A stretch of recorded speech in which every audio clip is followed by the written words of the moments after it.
നമസ്കാരം പ്രിയമുള്ളവരെ, എല്ലാവർക്കും എൻവിഡിയിലേക്ക് ഒരിക്കൽ കൂടി ഹാർദമായ സ്വാഗതം. സുരേഷ് ഗോപിയുടെ വിജയം അപ്രതീക്ഷിതമായിരുന്നു, ഞെട്ടിച്ചു കളഞ്ഞു. സത്യം പറഞ്ഞാൽ കേരളത്തിൻ്റെ ഒരു രാഷ്ട്രീയ ചരിത്രം അറിയാവുന്ന ആരും സുരേഷ് ഗോപിയുടെ ഒരു വിജയം പ്രതീക്ഷിച്ചിരുന്നില്ല. പക്ഷേ അദ്ദേഹത്തെ സമ്മതിച്ചു കൊടുത്തേ പറ്റൂ. അത്രമേൽ ഡെഡിക്കേഷനായിരുന്നു. കഴിഞ്ഞ ഇലക്ഷനിൽ പരാജയപ്പെട്ട്, അതിനുശേഷം നിയമസഭാ ഇലക്ഷനിൽ പരാജയപ്പെട്ട്, അതിനെ തുടർന്ന് 5 വർഷം ആ മണ്ഡലത്തിലുടനീളം അദ്ദേഹം അതികഠിനമായി പ്രയത്നിച്ചിട്ടുണ്ട്. അദ്ദേഹത്തെ നമ്മൾ പ്രശംസിച്ചേ മതിയാകും. പക്ഷേ ഇതൊരിക്കലും BJPയുടെ വിജയമല്ല. അത് രാഷ്ട്രീയ നിരീക്ഷകരും സുരേഷ് ഗോപിയുടെ രാഷ്ട്രീയ എതിരാളികളുമൊക്കെ പ്രവചിക്കുന്നത് പോലെ സുരേഷ് ഗോപി എന്ന വ്യക്തിയുടെ വിജയം തന്നെയാണ്. കാരണം സാധാരണ BJPയോട് ഭയമുള്ള ക്രിസ്ത്യൻ, മുസ്ലിം മതന്യൂനപക്ഷങ്ങളിലെ ജനങ്ങൾ, സാധാരണക്കാരായ ജനങ്ങളൊക്കെ അവിടെ BJP എന്ന വ്യക്തിയെ ഇഷ്ടപ്പെട്ടിരുന്നു, അദ്ദേഹത്തിന് വോട്ടിട്ടു. കാരണം ഞാൻ അദ്ദേഹത്തിൻ്റെ ചില വീഡിയോകളൊക്കെ കാണാനിടയായി. കാരണം അദ്ദേഹം സാധാരണക്കാരായ ആളുകളുടെ ഇടയിലൊക്കെ അവർക്ക് ധനസഹായങ്ങളൊക്കെ ചെയ്ത് അവരുടെ ഒപ്പം നിന്നു. കാരണം നമ്മുടെ കുട്ടികൾക്കൊക്കെ എന്തെങ്കിലും ആവശ്യങ്ങളുണ്ടാകുമ്പോൾ, പഠനത്തിനൊക്കെ ബുദ്ധിമുട്ടുണ്ടാകുമ്പോൾ അവരെ സഹായിക്കുന്ന ഒരാൾക്കാരുടെ ഇഷ്ടം ജാതിക്കും മതത്തിനും രാഷ്ട്രീയത്തിനുമൊക്കെ അപ്പുറമായി ഉണ്ടാകുക സ്വാഭാവികമാണ്. അങ്ങനെ സുരേഷ് ഗോപി അവിടെ ഒരുപാട് ആൾക്കാരെ കൽപ്പിച്ചിട്ടുണ്ടെന്നാണ് നമുക്ക് മനസ്സിലാകാൻ കഴിയുന്നത്. അതിൽ മുസ്ലിം സമൂഹത്തിൽപ്പെട്ട ഒരുപാട് സാധാരണക്കാരായ ആൾക്കാരൊക്കെ ഉണ്ടായിരുന്നു. അവരും സുരേഷ് ഗോപിക്ക് വോട്ടിട്ടു. അദ്ദേഹത്തിൻ്റെ രാഷ്ട്രീയ വീക്ഷണത്തെക്കാളപ്പുറം, അദ്ദേഹത്തിൻ്റെ രാഷ്ട്രീയ നിലപാടുകൾക്കപ്പുറം അദ്ദേഹം എന്ന വ്യക്തിക്ക് തൃശ്ശൂർ അംഗീകാരം നൽകി. അദ്ദേഹം MP തിരഞ്ഞെടുക്കപ്പെട്ടു. ഒരുപക്ഷെ പ്രതാപൻ എന്ന് പറയുന്ന കോൺഗ്രസിൻ്റെ പ്രതാപം എന്ന് ഞങ്ങളൊക്കെ വിശ്വസിച്ചിരുന്ന ആൾ അവിടെ അമ്പേ പരാജയമായിരുന്നു എന്നാണ് കാണിക്കുന്നത്. കാരണം അദ്ദേഹം ഒരുപക്ഷെ MP എന്ന നിലയിൽ അവിടെ വർക്ക് ചെയ്തിരുന്നു എങ്കിൽ മുരളീധരന് ഇത്രത്തോളം ഒരു പരാജയം ഉണ്ടാകുമായിരുന്നില്ല, അവിടെ കോൺഗ്രസ്സിന് ജയിച്ചു കയറാമായിരുന്നു. അപ്പോൾ സുരേഷ് ഗോപിയുടെ വിജയത്തെ നമ്മൾ അംഗീകരിച്ചേ പറ്റൂ. അദ്ദേഹത്തിൻ്റെ ഡെഡിക്കേഷനെ നമ്മൾ അംഗീകരിക്കുന്നു. പക്ഷേ അദ്ദേഹം തന്നെ പറഞ്ഞത് അദ്ദേഹത്തിൻ്റെ രാഷ്ട്രീയ കാഴ്ചപ്പാടുകൾക്കുള്ള വിജയമെല്ലാം മറിച്ച് സുരേഷ് ഗോപി എന്ന വ്യക്തിക്ക് തൃശ്ശൂർ കൊടുക്കുന്ന അംഗീകാരവും ആദരവുമാണ് ഈ വിജയമെന്നാണ്. അതെ, ഇത് സുരേഷ് ഗോപിയുടെ ആധികാരിക വിജയമാണ്, BJPയുടെ ആധികാരിക വിജയമല്ല. അദ്ദേഹം തീർച്ചയായും കേന്ദ്ര ക്യാബിനറ്റ് മന്ത്രി പദവിയിലെത്തുമെന്ന് നമ്മളൊക്കെ ആഗ്രഹിച്ചിരുന്നു, പ്രാർത്ഥിച്ചിരുന്നു.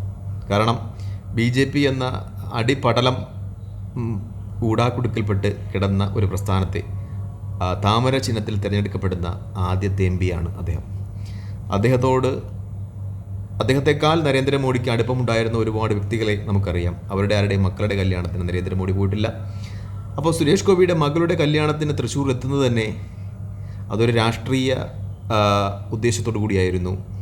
സുരേഷ് ഗോപി ക്യാബിനറ്റ് മന്ത്രിയാകും എന്ന സന്ദേശം തൃശ്ശൂർ ജനങ്ങൾക്ക് കൊടുക്കുവാൻ വേണ്ടിയായിരുന്നു. അതൊക്കെ ഒരു പരിധിവരെ സുരേഷ് ഗോപിയുടെ വിജയത്തെ സ്വാധീനിച്ചിട്ടുണ്ട്. പക്ഷേ തെരഞ്ഞെടുപ്പിന് ശേഷം എന്തുകൊണ്ടോ സുരേഷ് ഗോപി ഒരു ക്യാബിനറ്റ് മന്ത്രിയായില്ല. അത് കേരളത്തിലെ BJPക്കാരുടെ പാരപ്പുണ്ടെന്നാണ് സാധാരണക്കാരായ ഞങ്ങളെപ്പോലുള്ള ആളുകൾ വിശ്വസിക്കുന്നത്. അതുകൊണ്ട് തന്നെ സുരേഷ് ഗോപിക്ക് സംസ്ഥാന നേതൃത്വത്തോടും BJP നേതൃത്വത്തോടുമൊക്കെ നീരസമുണ്ട്. അദ്ദേഹത്തിൻ്റെ വാക്കുകൾ കൂടി അത് പ്രകടമായി വരുന്നുമുണ്ട്. അദ്ദേഹം ഇന്നലെ പ്രിയപ്പെട്ട ഇന്ദിരാ പ്രിയദർശിനിയെ ഭാരതത്തിൻ്റെ മാതാവ് എന്ന് വിളിച്ച് പ്രശംസിച്ചിരുന്നു. BJP നേതാക്കന്മാർക്കൊന്നും അത് ഇഷ്ടപ്പെട്ടിട്ടില്ല. അദ്ദേഹം പറഞ്ഞത് വളരെ സത്യമാണ്. കാരണം ഇന്ദിരാഗാന്ധിയുടെ ബാങ്ക് ദേശവത്കരണം പോലെയുള്ള നടപടികളാണ് വലിയ സാമ്പത്തിക കടക്കണിൽ ലോകം പെട്ടപ്പോഴും ഭാരതത്തെ പിടിച്ചു നിർത്തിയത്. പിന്നെ ഒന്നുകൂടി അദ്ദേഹം പ്രസ്താവിച്ചിട്ടുണ്ട്, കരുണാകരൻ കേരളത്തിൻ്റെ പിതാവാണ് എന്ന രീതിയിൽ. വളരെ ശരിയാണ്. കാരണം കേരളത്തിൻ്റെ പുരോഗതിക്ക് നിദാനമായ ഒരുപാട് കാര്യങ്ങൾ കരുണാകരൻ്റെ വികസന സ്വപ്നങ്ങളായിരുന്നു. ലോകത്തിൽ തന്നെ ആദ്യമായി സ്വകാര്യ മേഖലയിൽ കൊണ്ടുവരുന്ന ഒരു വിമാനത്താവളമാണ് എറണാകുളത്തേത്. അങ്ങനെയുള്ള ഒരുപാട് കാര്യങ്ങൾ. അപ്പോൾ ഈ 2 പരാമർശങ്ങളും കേരളത്തിലെ BJP നേതാക്കന്മാരെയൊക്കെ വളരെ ദേഷ്യം പിടിപ്പിച്ചിട്ടുണ്ട്. അതുകൊണ്ട് തന്നെ എൻ്റെ ഒരു വിശ്വാസത്തിൽ സുരേഷ് ഗോപി എന്ന വ്യക്തിക്ക് പ്രവർത്തിക്കാൻ പറ്റിയ ഏറ്റവും നല്ല രാഷ്ട്രീയ പ്രസ്ഥാനം കോൺഗ്രസ്സാണ്.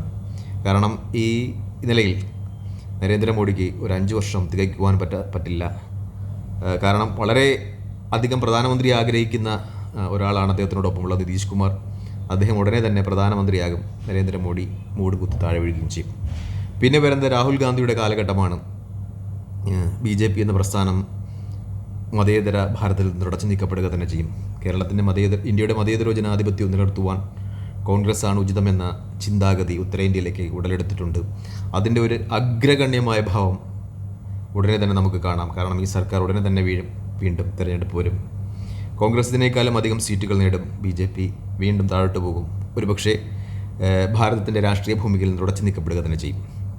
അപ്പോൾ സുരേഷ് ഗോപി എന്ന ഇത്രയും ജനകീയനായ ഒരു നേതാവ്, അദ്ദേഹം കോൺഗ്രസ് ചേർന്ന് തൃശ്ശൂരിലെ MP ആയി തിരഞ്ഞെടുക്കപ്പെടണം എന്ന് എന്നെപ്പോലെയുള്ള ആളുകൾ ആഗ്രഹിക്കുന്നുണ്ട്.